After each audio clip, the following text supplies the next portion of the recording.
किसी वनवासी क्षेत्र में जाते हैं, वहां भी हमें विद्या भारती के अंतर्गत संचालित अखिल भारतीय शिक्षण संस्थान से जुड़ा हुआ कोई ना कोई सरस्वती शिशु मंदिर, कोई ना कोई सरस्वती विद्या मंदिर वहां पर देखने को मिलता है।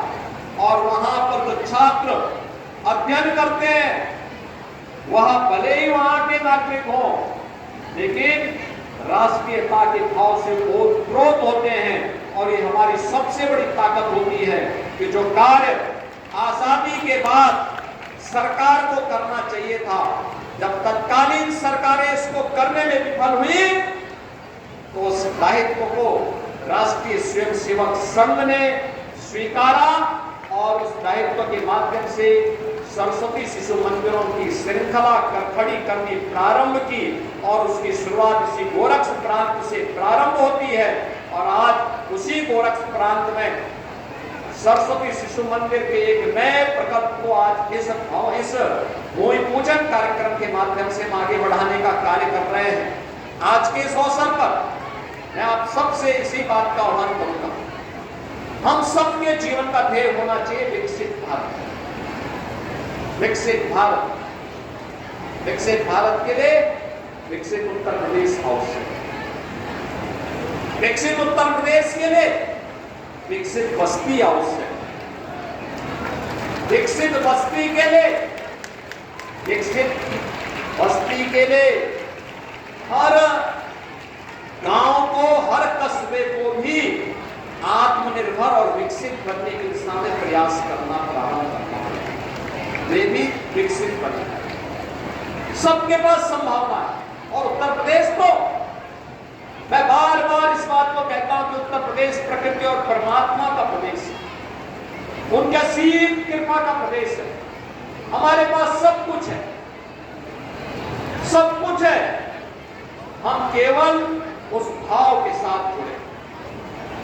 याद करिए, थोड़ा सा प्रयास हुआ, उत्तर प्रदेश तेजी के साथ आज देश के अंदर 8 वर्ष पहले जो प्रदेश बीमारू राज्य कहा जाता था, भारत के विकास का बैरियर कहा जाता था, आज वही राज्य 8 वर्ष में बीमारू नहीं, भारत के विकास का ग्रोथ इंजन बन गया है।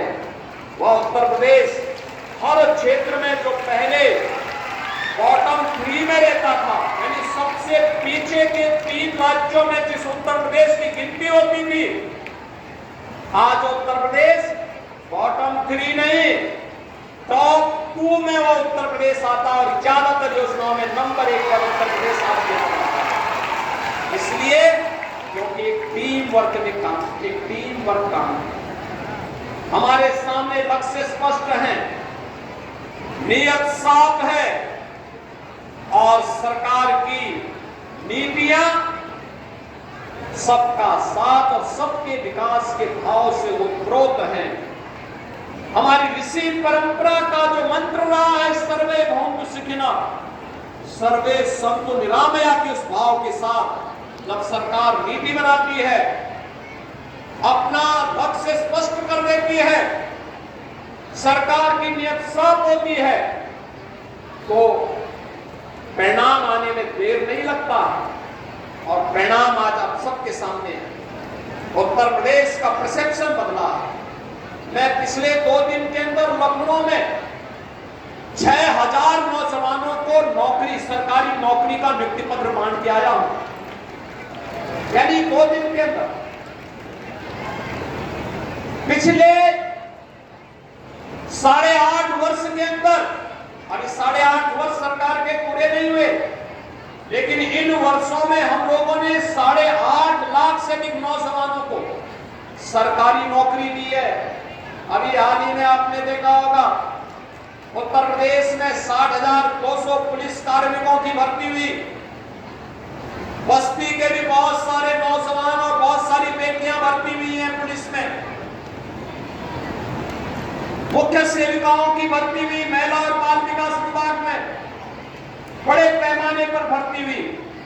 बस्ती के भी थे, बड़े पैमाने पर उन्हें भी नियुक्ति पत्र वितरण का कार्यक्रम संपन्न हुआ। ऐसे ही अलग अलग विभागों के कार्यक्रमों को संपन्न करने के बाद याद करिए, जब सरकार संकीर्ण सोच की होती है तो बड़ा कार्य नहीं कर सकती।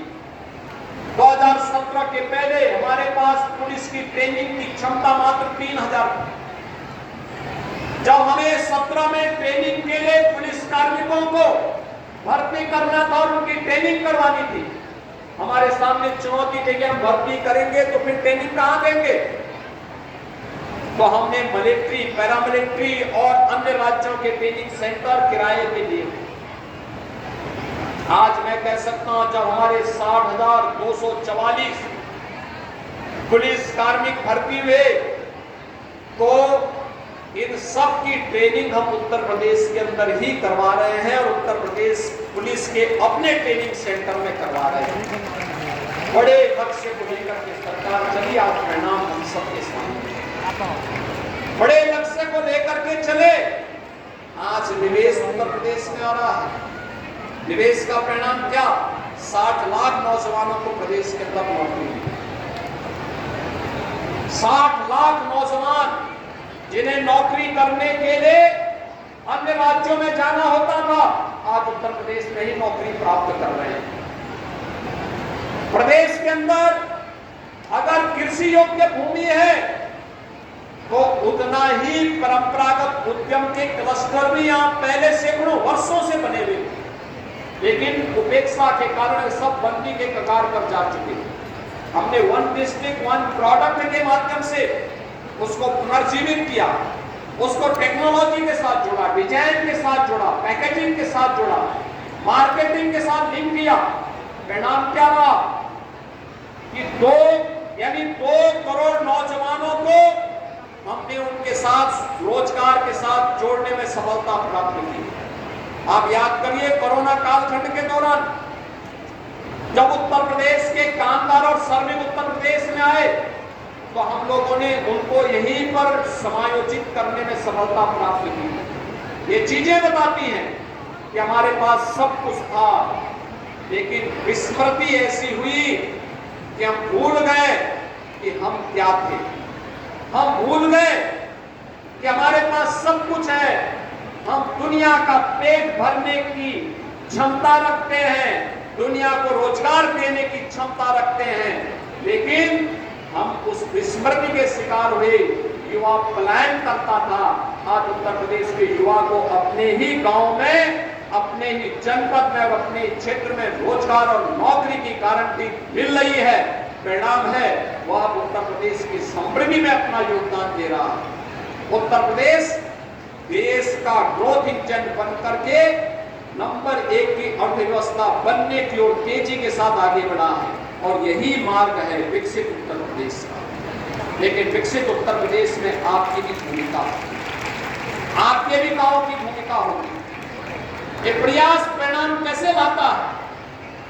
याद करिए, आज से 8 वर्ष पहले ये जो सीजन था, इस सीजन में इंसेफ्लाइटिस हर अभिभावक को चिंतित करता था, कौन बच्चा इसकी चपेट में आ जाए। और समय